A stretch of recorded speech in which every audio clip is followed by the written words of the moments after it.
फसल सो लेटिंग बाथरूम सो ये कि वहां बिटिन पहुंचे यहां बिटिन हम ये छत लगी सो हां या पर बिटिन अपन नियर रे ता पर जो तजूर सा मूड तो जो मकान पर बचे यो या पते ये साथ तो कैसे जोड़ जाए ये खैर नियर से या मुझे ये खैर क्या। नमस्कार, मैं हूं रॉबिन सिंह चौहान और आप जुड़ चुके हैं पंचायत रिपोर्टर के इस मंच के साथ।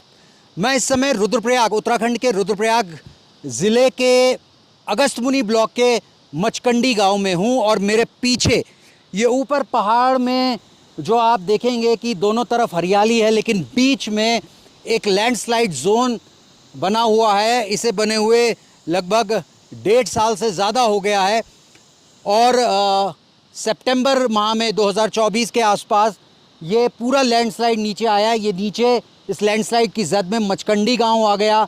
कई लोग को के मकान जो है वो इससे जो है प्रभावित हो गए। पहले मलबा आता है, मलबा जो है वो गांव के आसपास खेतों में जमा हो जाता है, लेकिन उसके बाद जब बरसात होती है इस बार तो ये सारा मलबा पानी के साथ गांव में घुसता है और भारी तबाही करता है। लगभग 18 परिवार इस पूरी आपदा से, इस पूरे सैलाब से प्रभावित होते हैं। कंडी गांव के इन लोगों के जो आपदाग्रस्त हैं पिछले 1.5 से 2 सालों से, उनकी आवाज़ हम आप तक पहुंचाने की कोशिश करेंगे इस वीडियो में।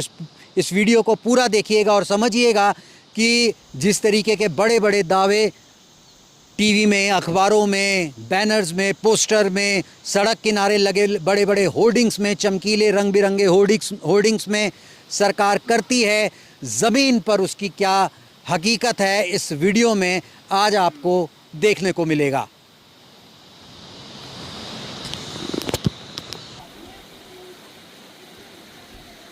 सर मेरा नाम सोवर सिंह है जी। हाँ, इसको हो गया 1 साल हो गया। 1 साल पहले की बात है ये। 1 साल पहले हुआ था यहाँ कुछ बादल फटा ऊपर, बादल फटा कि पता नहीं वो आसमानी बिजली गिरी, उससे हुआ ऐसा है। उसके बाद क्या हुआ?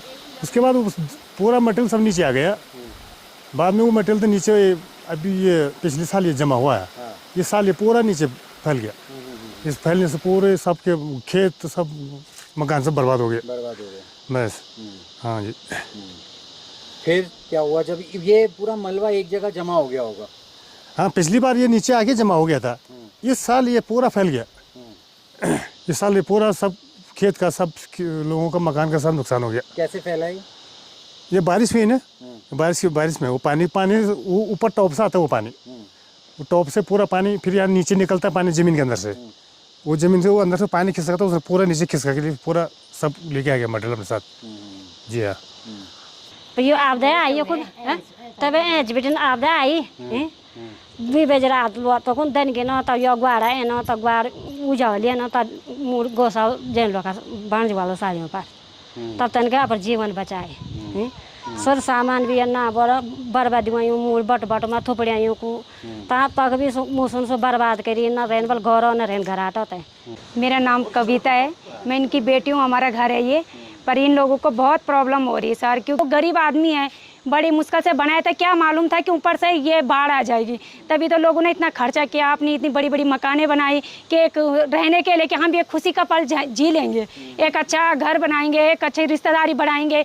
हर कोई ये नहीं सोचता था कि ऊपर से कभी ये आ भी जाएगा। लेकिन देखो ऊपर वाले की देन किसी ने, प्रकृति देन किसी ने नहीं देखी है, कब आए कब नहीं आए वो किसी को पता नहीं चला। पर हमार बुढ़लू था, हमार बच्चों तक कोई जर भी बारखों हम मरसा चलाना कहीं जर भी थराटू हम समझना ये एज पॉट उठी आज ये और हम भीतर से बोल कड़कड़ काट देना होना है। हम तो इतना खतर हुई थे डर हुई, हम प्योटे था डर बैठी चाहो कि हद से जा जे दिन में से भयंकर पॉट उठी आई ते दिन हम इतना रोए आई थे, आप डर बैठे हम प्योट हद से ज़्यादा। अब तो हम बोल भी नहीं सकता, हम कथ्या डर में न कथ्या भयंकर डर हम तो यो गदर पी नाम पैसे हम यो भी यक भी नहीं साय पर लोग भण दो साय पर यो भी यो कुछ गदरोणु और गिम ग्याट थराटू यो बिटे न हम भी यो भीतर हम हमारे पीछे पाल फूटी थे पानी एक डूंगा फूटी यो पीछे बिटे नहीं यो भी हम भी तो कलो मचिन यो हम कौन से सुख पर चिंता।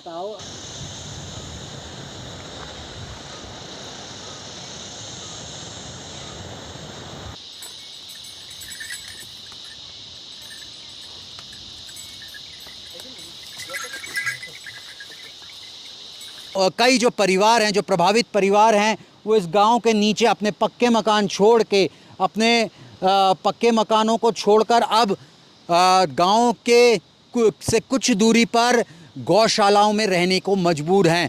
और ये गौशालाएं उनकी नहीं हैं, ये बगल के गांव के, एक नज़दीक पड़ोस के गांव के लोगों की है, जो उन्हें रहने के लिए दी गई है।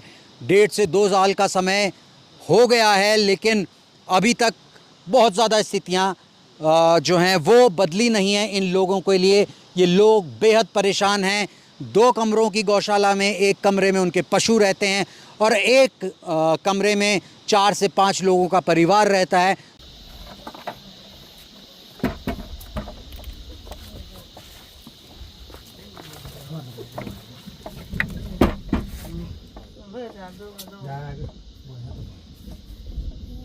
बीमार माता है। अच्छा, परिस्थिति में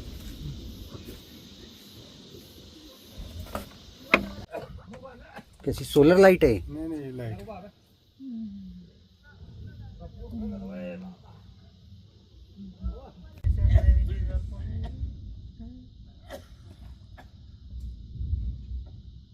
बिजली आपने लगाई होगी? हाँ।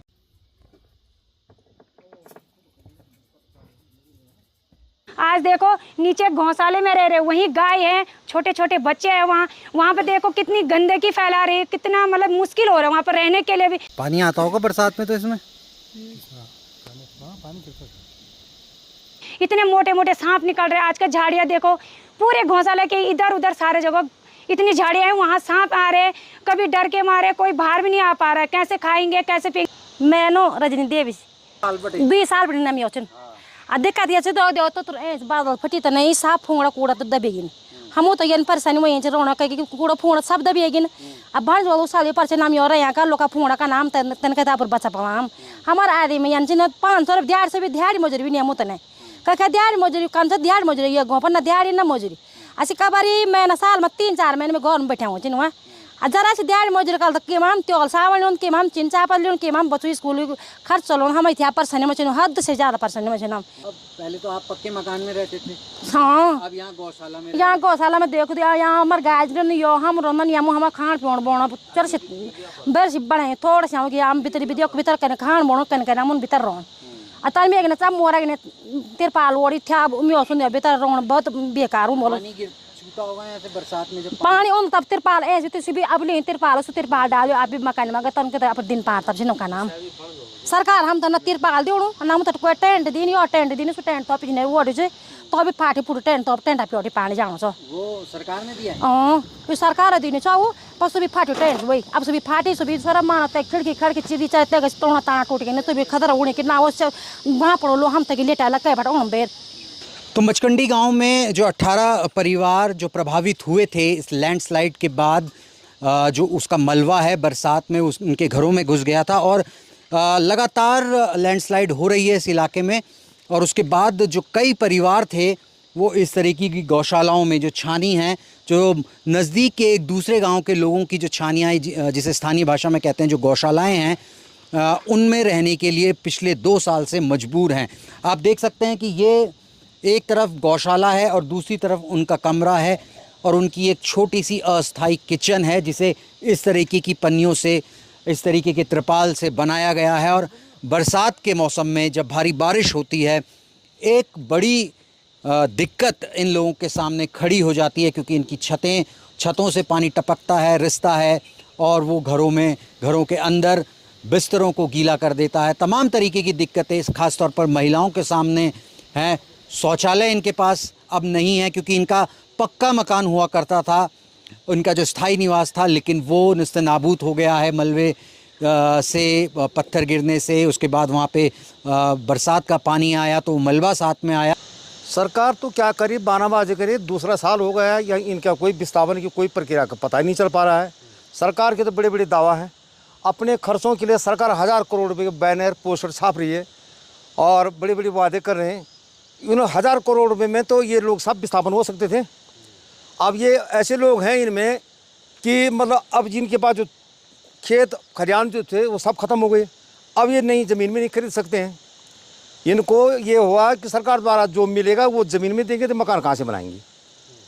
और सरकार खाली बानाबाजी कर रही है, बड़ी बड़ी घोषणाएँ हो रही और इन विस्थापनों के बारे में कुछ पता नहीं चल पा रहा है। सरकार ओनी जाने दो ओनी सब अब बोल पता नहीं कब बोल क्या बोल हम इतना परेशानी में दौरा के जे खुद ना अच्छा मोयवा के बना विस्थापित कर छे मोयवा विस्थापित तभी हम छे मो छोड़ा छिन हम कर पर कर क्या बोला पर बोल के मुँह सरकार ओनी हदा ओनी छो के कर्मचारी लोग बहुत होना पर पुरी ये बोले जाना ये पूछे जाना कर ये नंबर फोड़ खींचे जाना कर ये बोले जाना कर कोई मदद कुछ नहीं दो ना मुतने कुछ साल आप बना ये फोन लिया खेत लिया के माँ से हम तो पैसे दियो हम तो बेलन गौशालाएं हैं वो किसकी हैं, आप लोगों की हैं? नहीं, वो किसी पड़ोसी गांव जो भड़ज गांव पड़ता है यहीं उनके यहाँ पर उनका मतलब गाय का रहने का व्यवस्था वहाँ पर रहने के बिल्कुल व्यवस्था ठीक नहीं है। इस सरकार से ये निवेदन है हमारा कि इन लोगों के लिए भी सुनो, इन गरीबों को भी सुनो।